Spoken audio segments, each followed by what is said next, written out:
Ayan na, exciting to. Magandang laban to. Kongresista laban sa kongresista. Duterte laban sa mga makakaliwang grupo. Basahin natin.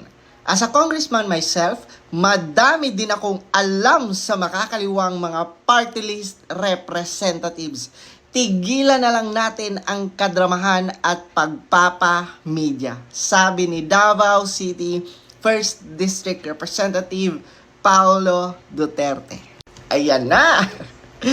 Nagsalita na no si Congressman Paulo Duterte na alam naman natin, madalang lang yan magsalita, pero pag nagsalita yan, nako, di ba? And I'm sure marami siyang alam kasi nga, kongresista din siya. Di ba? Nasa House of Representatives din siya. Mas alam niya ang kalakaran dyan sa House of Representatives, no? And I'm sure may alam yan. Ang mga Duterte pa. Di ba? Yan yung sinasabi kong huwag niyong kantiin, no? Kumbaga, nananahimik si VP Inday Sara, no? Sumiserbisyo lang siya sa mga Pilipino. Nag-propose lang naman siya, no, about that confidential funds at saan niya yan gagamitin. Aware naman tayo dyan at aware naman ang mga kababayan natin dyan.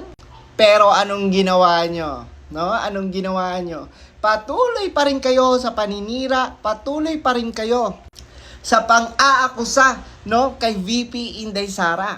E di ngayon, ano nang nangyari sa inyo, di ba? Lalo ka na, Franz Castro. Demanda ka ngayon, demanda ka. Iyak ka ngayon, no? Kaysa sagutin mo ang paratang kung makakaliwang grupo ka ba, hindi mo sinagot yon, no? Bagkus, nagdrama ka pa dyan, ginather mo pa ang media, di ba? Para may makikinig at may magbabalita sa kadramahan mo. Nakita nyo ba yung interview niya sa mga media? At ito ring mga media? Kung ano-anong mga walang kwentang tanong ang mga tinatanong dito. Kulang na lang para maging kulang na lang para maging drama marathon yung interview sa kanya eh. Alam nyo mga Lods, excited ako saan ito mapupunta. Excited ako. Kasi alam nyo naman, di ba? Alam naman natin ang mga Duterte. Lalo na pag tama sila, may kalalagyan ka talaga.